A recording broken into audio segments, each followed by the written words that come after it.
Justice Department using the authority. He spearheaded a senator to investigate systemic police misconduct. That's something the Attorney General has already moved forward on. And we also, in our initial budget calls that we put out several weeks ago, we called for increasing funding for the Department of Justice's Civil Rights Division by millions of dollars in order to advance accountability and reform. So I will say we are continuing to press in the way we feel is most effective and most constructive in coordination with the negotiators, but we also are taking additional steps that we can take and our administration can take to move forward accountability and justice. Go ahead. Thank you, Jen. Just to follow up on Mary's questions, why wouldn't the president use his bully pulpit today to call for police reform? Is it a missed opportunity?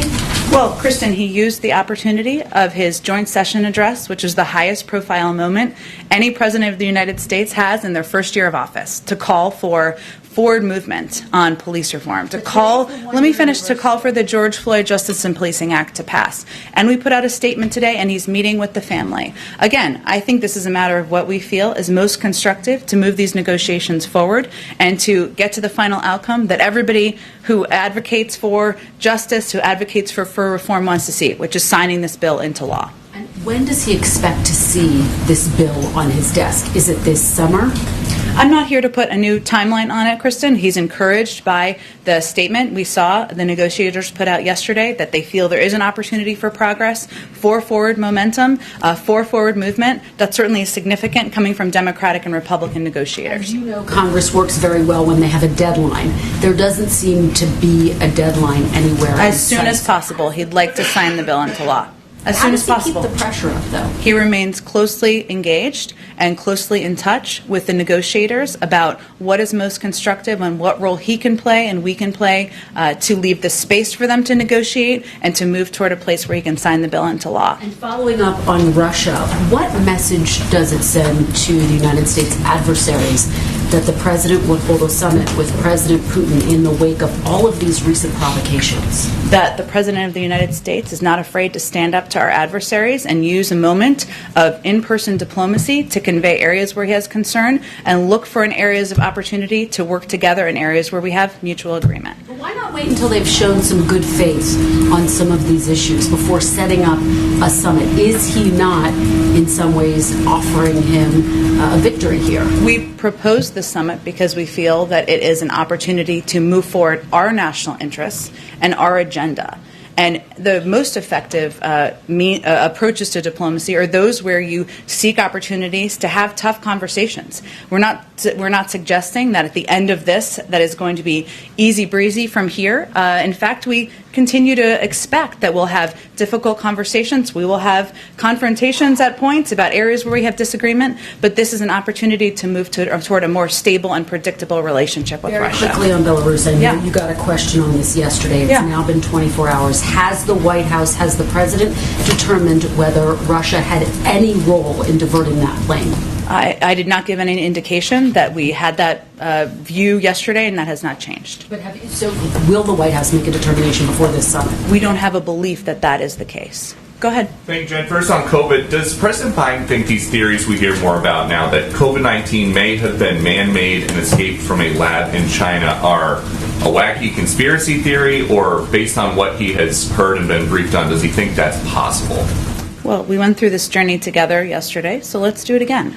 So the president believes there needs to be an independent investigation, one that's run by the international community. It's an international pandemic that has killed hundreds of thousands of people around the world. He believes the Chinese need to do more to put forward data, to be more transparent. And in the second phase of this effort, he's certainly hopeful that will be the case. And he believes that every theory should be explored through that process, but that we shouldn't jump to conclusions before that data and that information is made available. Thank you. And on the rise in violent crime, compared to this time last year, homicides up 113% in Minneapolis, up 38% in Philly, up 22% in Chicago.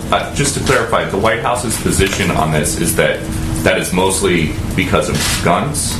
Well, first, I'm not sure what data you're looking at, but I think most data that is out there shows that there's actually been a rise in crime over the course of the last year, since the start of the pandemic, which actually predates President Biden taking office, to be totally clear. Right now, you're right, Peter, and that's why we are focused. Well, we're focused on solutions here, and that's why we proposed put $5 billion in the American Jobs Plan to help address community violent intervention programs, to help fund them. That's also why we fought for funding for state and local governments in the rescue plan, something many opposed. There was a lot of Republican opposition to that. That's helped keep cops on the beat and other public servants in vital roles, and it's why his budget proposes to increase funding for the COPS program by $300 million to invigorate community policing. We believe there needs to be funding. We believe there needs to be, we need to help from the federal government ensure community policing and local police have the assistance they need. And the last one, the mayor of St. Louis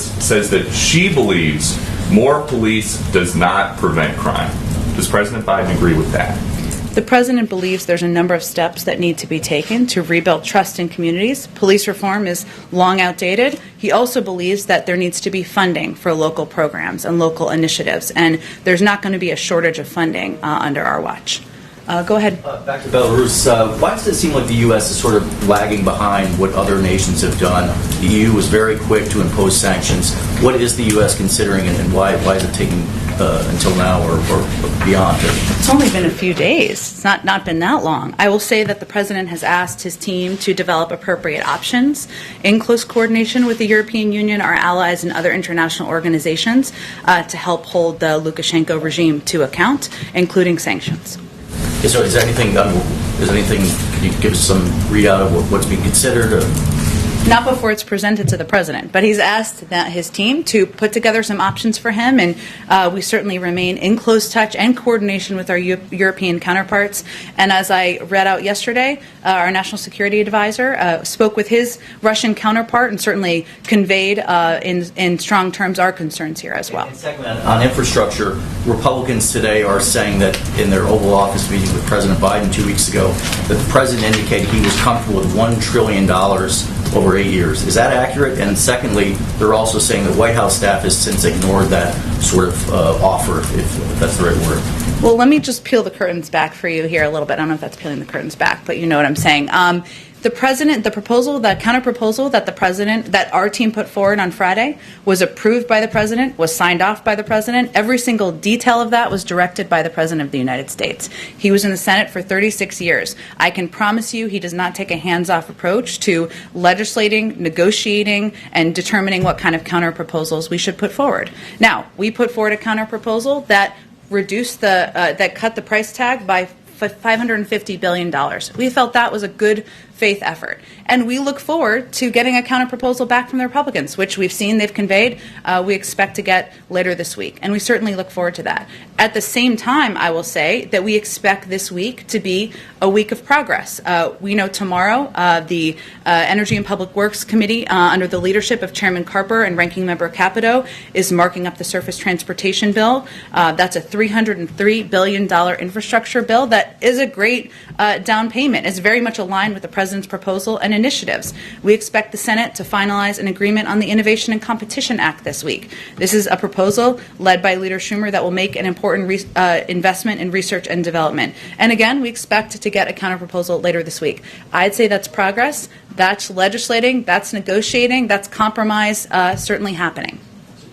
Just real clear, so the $1 trillion that was not mentioned in the Oval Office? I'm not going to read out any more specifics of a private conversation, but I will just reiterate that the proposal put forward last Friday that we put out transparently to all of you that brought the price tag down by $550 billion was directed, signed off on by the President of the United States. Go ahead. Thank you, Jen. Question for you on the Olympics. On Monday, the U.S. urged against travel to Japan, and this is just 2 months before the Olympics. Has there been any change in the United States support for Japan's decision to hold the Olympics?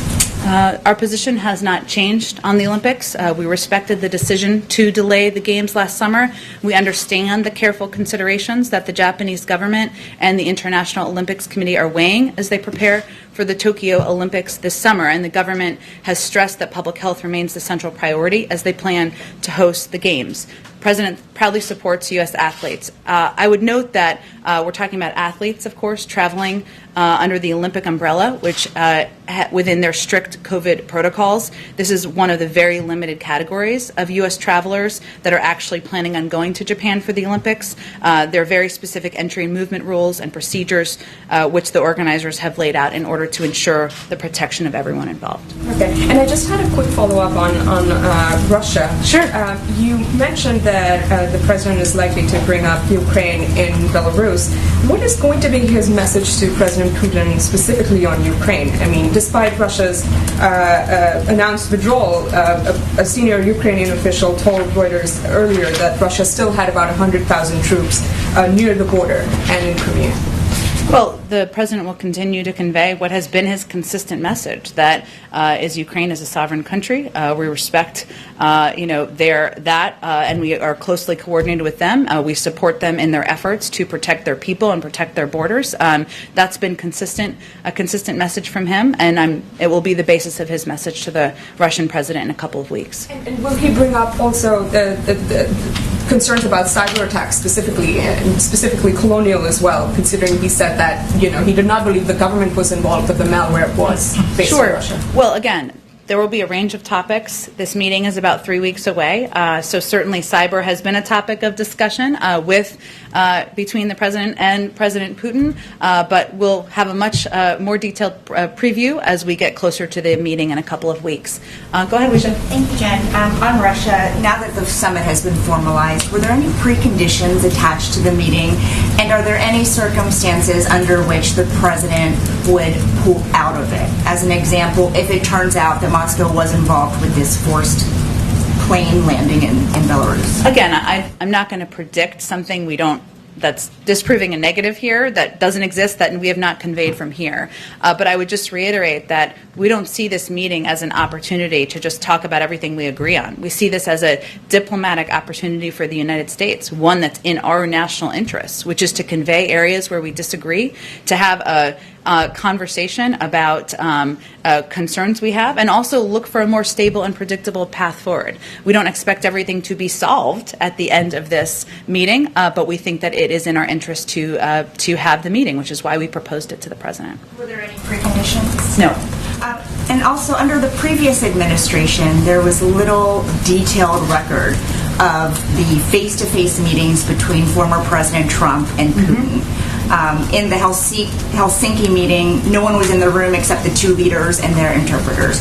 Will there be other U.S. officials in their face-to-face meetings to serve as witnesses, and can you commit to providing readouts of the meeting? We certainly will provide readouts. I don't have anything on the format of the meeting, but as is standard, there typically is a representation from both sides. I guess housekeeping. Sure. In Europe, the president will be in Brussels for the NATO summit on the 14th. He'll be meeting with Putin on the 16th. What are his plans for that day in between? There's an EU summit, I believe, in that day in between. That's been announced that he would be attending, I think, is the day in between. Go ahead. Thanks, Jen.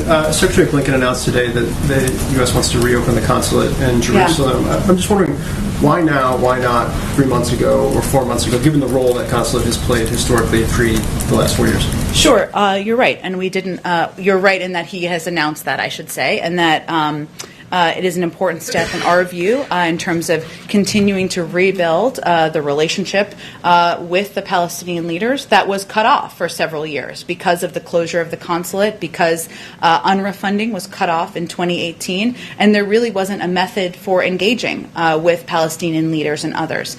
Look, we've taken a number of steps over the last couple of months. Back in April, we announced the resumption of U.S. assistance to the Palestinians, including economic, development, humanitarian, and security assistance. In our view, this is a next natural step to announce plans to reopen the consulate, and again, also announce our commitment to contributing to the funds to rebuild Gaza. So these are all part of our efforts to rebuild that relationship. Okay, now following up on Alex's question a little bit, the Republican senators said explicitly they believe their counteroffer will be in the $1 trillion range. Would that meet the definition of progress by Memorial Day to keep these talks going beyond this week? Well, again, as I said a few minutes ago, our view is that this can be a week of progress. And including the counteroffer, which we expect to get later this week. I'm not going to prejudge what that looks like. We'll have to look at the nitty-gritty details. Certainly, them coming up and funding is progress, but we'll see what that looks like. In addition, the markup tomorrow of the surface transportation bill, that's bipartisan work trying to fund an infrastructure bill that's consistent with the principles of the American Jobs Plan. And these are all positive steps forward in our view. And just one more quick one. If you have to go alone, do you feel like Democrats are ready to do, like, you were talking yesterday to Eugene that, constant conversations with them, committee chairs, rank and file. Mm-hmm. If you have to go alone, do you feel like the caucuses are with you in that decision? Well, we're not quite there yet. We're still working with Republicans, Phil. Hang in. Go ahead. Thanks so much, Jen. I've got two questions. First, just continuing on the Wuhan journey, I wanted to ask a little bit about a report from House Republicans suggesting that dissenting views in the intelligence community were suppressed, sort of to follow up on the origins of this virus. Can you comment on that, whether some of these dissenting views were suppressed in the intelligence community, and whether the Biden administration is doing anything to ensure that doesn't happen? But intelligence views suppressed by the prior administration?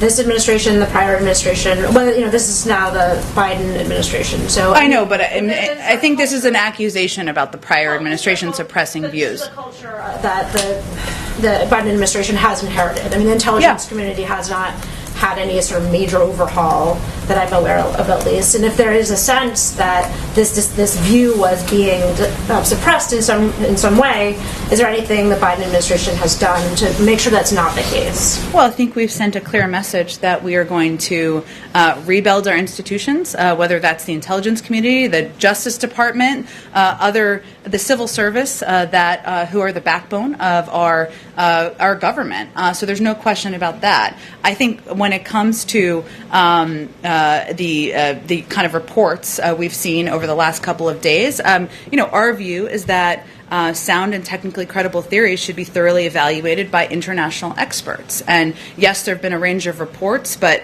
a fact sheet issued by the previous administration on January 15th, which I think there's been a lot of focus on, did not draw any conclusions regarding the origins of the coronavirus. So our view is that, yes, there are a range of views. We welcome the range of views throughout the administration. There still needs to be an international investigation. We need Chinese cooperation in order to provide data, in order to be transparent about what happened on the ground. We all want to see that outcome. There are a lot of good questions we have the Chinese should answer, and that's where our primary focus is on. We have an intelligence apparatus that's much greater, ideally, than the rest of the world. I mean, wouldn't there naturally be quite a curiosity within the Biden administration that this could have come from a lab in Wuhan? I mean, it's nearly 600,000 people here have died, and the president has shown an enormous amount of empathy for that. But should this be the cause, it would seem that the United States would want to put some of its intelligence firepower onto that question. Well, I think, Annie, as you're not a public health expert, I assume, neither am I think we need access to the underlying data. We need access to the information that the Chinese government has in order to make a determination through the international bodies that would do this investigation. And that's something we've called for many, many times. And we've pressed with our international partners for the WHO to support an expert-driven evaluation of the pandemic's origins. We would certainly participate in that with all of our resources from the United States. But given it was an international pandemic, yes, it's killed, as you said, more than 500,000 people here in the United States, killed hundreds of thousands more around the world. We're going to do that in coordination with our international partners, continue to press the Chinese to release that data and information, and play a constructive role in the second phase of the investigation. I just also wanted to ask you about a phenomenon known as... the giggle gives away. I don't know what this question is. We'll see. So I've already ruined it here. But this is quite a serious issue. There are these unrecognized objects in U.S. airspace that are also known as unidentified aerial phenomenon, I understand. And I wanted to see, there's a DNI report that I understand is going to be released soon. Can the Biden administration commit to releasing it in full? Well, that would be for a decision by the Department of National Intelligence to make. As you noted, we're aware of the report requirement, and our team at the Office of the Director of National Intelligence is, of course, actively working on that report. And we take reports of incursions into our airspace by any aircraft, identified or unidentified, very seriously and investigate each one. But ODNI would be working on that report, and in terms of disclosure, that would be up to them. I guess in all seriousness, though, can you characterize the president's concerns about this phenomenon? I mean, it is this concept of objects in U.S. airspace that are either origin from other nations or other entities, but what is the concern of the president that this phenomenon seems to occur in the national security apparatus? Well, I think broadly speaking, the fact that we have a team that's actively working on a report, certainly the safety of our personnel, security of our operations, our airspace are of paramount concern, whether that is identified or unidentified aircraft, and we don't discuss that publicly for a range of reasons, but certainly the President supports the ODNI putting together a report and following through on that commitment. Go ahead. On housing, today we saw that sales of new homes declined in April by more than analysts had expected, in part because of rising prices, because of the increasing cost of materials like lumber. Does the administration have concerns about what it's seeing in the housing market, in particular, both in the new homes and existing, and sort of the bidding war environment that's existing for a lot of existing homes right now, and what it can mean for the broader economy? Sure. Well, first let me say for some middle-class families, I know not the ones you referenced, their home is their primary source of wealth. So the financial effects that some are feeling are positive. That said, the increase in housing prices we've seen does raise concerns for us about housing affordability and access to the housing market, which is certainly, as you alluded to, Jen, impacting many, many Americans. We recognize there is a need for new housing supply, particularly on the affordable end of the market. There are issues, supply and demand issues, as you are well aware of, with construction and supplies that are needed to build new houses, which we're seeing an impact on the market. One of the reasons that we proposed a number of the initiatives we did, including the neighborhood homes tax credit, which would renovate 500,000 single-family homes in low-income neighborhoods and help ease the nationwide shortage, is because we knew we could see this becoming an issue. So as our team looks at it, we recognize that, as we've talked about a little bit around other issues, restarting the economy is going to produce some bumps, and there are some barriers to increasing supply in the short term, supply and demand, et cetera. We're carefully monitoring these issues. We are cognizant of and concerned about housing affordability and access in the housing market, and our team is watching it very closely. Go ahead. Can I just follow up on Sure. some of the infrastructure questions? Both in some of the Republican senators' comments on the Hill today, in their written statement last week, there were mentions of sort of the White House staff potentially getting in the way of negotiations. This is also a theme that we heard back in February. Is there any daylight between the staff and the president in these negotiations? Do you think that, and why do you think that the Republicans are using this kind of wedge in this conversation? Well, I'm probably not the right source to answer the second part of that question, but I can tell you on the first, many people you can ask that question. On the first, the president oversees and directs his team as it relates to what he wants to see on negotiations, what kind of proposals he wants to see, and he signed off on the proposal that was put forward on Friday, which he felt, and we all felt, was a reasonable counteroffer, given it brought the price tag down by $550 billion. But this is an ongoing negotiation. We're eager to see what the Republicans propose or what their counterproposal looks like, and it sounds like we're going to see that in the next few days. Go ahead. If Congress has not passed legislation to create a January 6th commission, does the president want to create his own presidential commission to look into the events of that day? Well, we're not quite there. There have been Republicans who have come out over the past several days and conveyed their support or their openness to discussing the path forward on a January 6th commission. That's a positive sign. Our view is this is not a political issue, that it is a commission that could help look into one of the darkest days in recent modern history, a dark day on our democracy, and the president is hopeful that members of Congress will do the right thing. Go ahead. I wanted to get some guidance on the Floyd meeting this afternoon. Sure. Can you give us any guidance on what the president intends to convey to the family? What he hopes to tell them, even in broad terms? Well, I think a lot of the meeting will be him listening to them and hearing from them on what they want the path forward to look like. He'll provide them, I'm sure, an update on his efforts on the legislation and the negotiators, which is important to everybody who will be in that meeting. But he really wants it to be, he wanted it to be a private meeting because he has a personal relationship, and he wanted to hear how they're doing, give them an update on his efforts to sign a bill into law and ensure there's long overdue accountability. And, I expect we'll have a readout after the meeting. One more quick question, and that is, we were told that the administration moved to terminate members of the U.S. Commission of Fine Arts, and one of my colleagues reported out a story with an interview with the chairperson of this commission who said that in the history of this Commission on Fine Arts, this had never happened before, that the president or his administration had asked for the termination of all 3 members of the committee. Can you give us any clarification on why this move was made and why the president decided to remove these commissioners? I unfortunately don't have all the details on this. The little piece I recall is that a number of them were nominated just recently in January of 2021, so before President Trump left office. And certainly any president coming in has the right to nominate their own people to serve on a commission or serve in any positions in their own administration. But I can see if there's more details to provide to you. Go ahead. If there is not a negotiation that has been able to be reached on today on the George Floyd Justice and Policing Act, what is the president willing to do? What if this just cannot go through? Well, that's not the indication we've been given by any of the negotiators who put out a joint statement yesterday indicating that there was progress, that there was an opportunity to move these negotiations forward, and the president thought that was encouraging. Part of that was the issue of qualified immunity.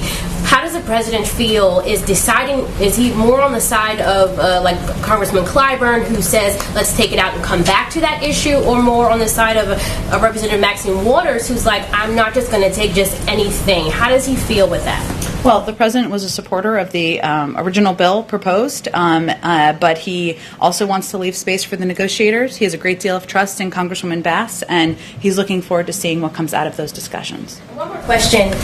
What percentage of the approximate 48 million rental units that are available in the U.S., how many are actually covered under the eviction moratorium? That's a great, excellent question. I'd have to check with our Department of Housing and Human, HUD, the HUD. I'll check with our friends at HUD, and I'm happy to get a number to you if that's available. Go ahead. Thank you. And to build off her question on police reform, Sure. Is there a plan B? Would President Biden use executive action on police reform? Well, he's already, of course, taken many executive actions. He wants, at this point, he feels the most constructive role he can play is to stay in close touch with the negotiators to make sure he is continuing to advocate for moving this legislation forward and leave space for them to negotiate. So we're not going to get ahead of that. He was encouraged by the public statement made by the negotiators, bipartisan, Democrats and Republicans, just yesterday. Lawmakers say they're making progress. Is President Biden happy with the progress they're making, or would he like them to pick up the pace a bit? The president looks forward to signing the bill into law as soon as possible, but he is encouraged by the fact that they're making progress, and he'll stay in close touch with them as they continue to negotiate. Go ahead. Thanks, Jen. A couple more on infrastructure. Senator Wicker up on the Hill just said a little while ago, not only is the counteroffer going to be in the $1 trillion range, but he also said we're going to make an offer which will make it clear that we're not going to disturb the 2017 tax bill. If that is indeed the case, is there any way in which the White House would accept a counterproposal in which the 2017 tax bill is not touched? That sounds like a question for Senator Wicker. What are they proposing instead to pay for it? Well, I guess you guys need to see some of the details, but in terms of a top line, if that just flat out isn't touched, does that mean you guys can't come? The proposal is about investing in infrastructure, creating millions of jobs, making sure we're competing with China and preparing our workforce. The president proposed a way to pay for it. We're awaiting hear back from Republicans on how they would propose to pay for it. So if they don't want to touch the 2017 tax cuts, $2 trillion tax cuts that did not end up having a windfall back to the American public, I guess that's their choice what they put in their proposal, but they have to propose an alternative. So I guess I hope you ask Senator Wicker that question. And to bounce off another question as well, can you assure the American people that there is going to be an infrastructure package, whether it's negotiated between the White House, congressional Democrats, and congressional Republicans, or if this ends up going down the line of reconciliation in which Democrats come together and put forth their own plan? One way or another, however this comes about, are you confident that there, at the end of the day, is going to be an infrastructure package? Well, the president's only line in the sand is inaction. Right now, we're in the midst of bipartisan negotiations. We're looking forward to getting a counterproposal. We're seeing bills marked up over the next few days that are a down payment on the president's ideas. Those are all positive signs. So we're in the midst of progress here. So that's what we're focused on at this point. Go ahead. Thanks, Jen. To follow up on some of the questions about an investigation into the origins of the coronavirus. Yeah. You've spoken a lot about the need for an independent investigation. What role does the Biden administration think U.S. scientists or CDC scientists should play in that investigation?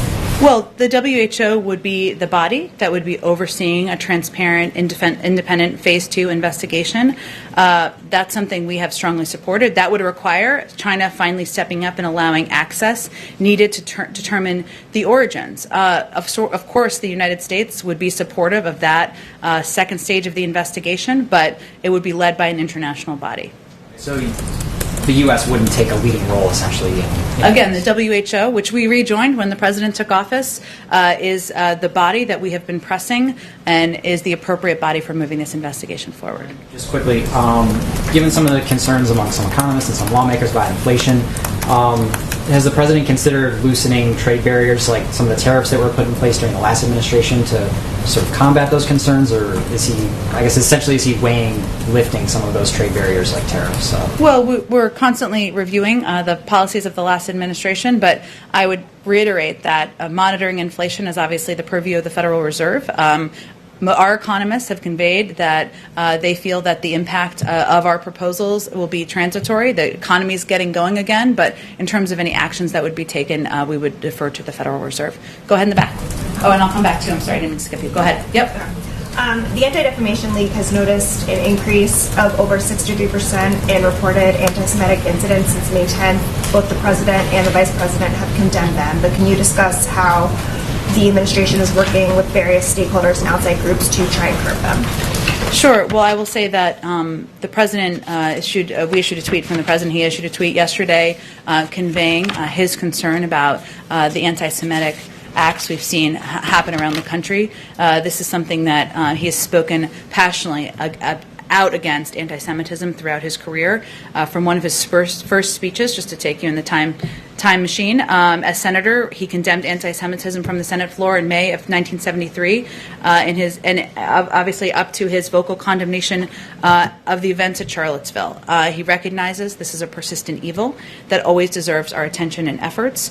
We've been working in close and ongoing contact. We've been in close and ongoing contact, I should say, with the Jewish community to offer our support. We've taken steps to confront anti-Semitic violence and hate crimes of any type, including by signing into law stronger hate crimes legislation just last week. But we are also working to bolster safety and security of synagogues and other religiously affiliated facilities and organizations. DHS has briefed security directors across the Jewish community in the United States and is preparing a public awareness bulletin that will include security measures individuals and facilities can take. So we have an across-government effort that the president is quite focused on. Follow up on that, some Jewish groups are planning a day of action against anti-Semitism on May 27th, which is this Thursday. Do the president or the vice president have plans to make any remarks there or make virtual appearances? I know the president will be traveling on Thursday, and he'll in Ohio, and he'll be delivering an economic speech. I can see if there's anything more on scheduling plans to read out to all of you. Go ahead in the back. Just in terms of transatlantic travel, the EU last week announced an easing of restrictions on Americans coming into Europe, and yet most of the rest of the world is not permitted back into America at the moment. Does the President have any plans to ease restrictions on incoming travellers from the EU? Maybe this summer, and particularly maybe the summit you mentioned next month in Brussels? Well, currently we have no announcements in regards to lifting existing travel restrictions. Any decision to change or lift them would be based on the guidance of our public health experts, of course, and an interagency process, including all relevant agencies, would be required to ensure a policy change is operationalized appropriately. I will say, of course, we want to have travel resume between the United States and Europe and other countries around the world. We're very mindful of the pandemic, ensuring we're taking every step we can to keep the American people safe, and that's why we rely on the guidance of public health officials. And just a quick second question. We're now more than 4 months into the presidency and very few ambassador positions have been announced. A, when should we expect something on that? And B, just a bit more specifically, more than 24 members of Congress have written to the President calling for the appointment of a special envoy for Northern Ireland in light of recent an uptick in tensions there. Is there any plan to appoint a special envoy to Northern Ireland? Well, on the latter, we certainly continue to closely monitor issues in Northern Ireland. We welcome the provisions in both the trade deal between the United Kingdom and European Union and Northern Ireland Protocol which will help protect the gains of the Belfast Good Friday Agreement. I don't have any personnel to announce for you. That would be the State Department that would make that recommendation in terms of ambassadors. I know I keep saying this, but coming soon. But I don't have any update for all of you today. Go ahead. Okay, sorry, this got to be the last one. Some governors and mayors want to use their portion of the $350 billion in direct aid from the American Rescue Plan on infrastructure, such as road and bridges repairs, but this type of infrastructure spending is prohibited under the American Rescue Plan law. Is the Biden administration open to offering more flexibility to allow cities and states to use their money on roads, bridges, and other infrastructure improvements? The state and local funding? Yes. From the American Rescue Plan, just to make sure I understand what you're asking about. Look, there were certain parameters that were quite broad that were put into this law and in the implementation phase of this as this money went out to communities. One of the areas was to ensure we keep cops on the beat, ensure we keep local, state and local officials in their jobs. And there's a range of ways that state and local authorities can use this funding, but there's a bill that is being negotiated to ensure we get infrastructure funding out to communities across the country, and we agree that it's a priority, but I don't have anything new on the parameters of it or intentions moving forward. Okay, thanks everyone.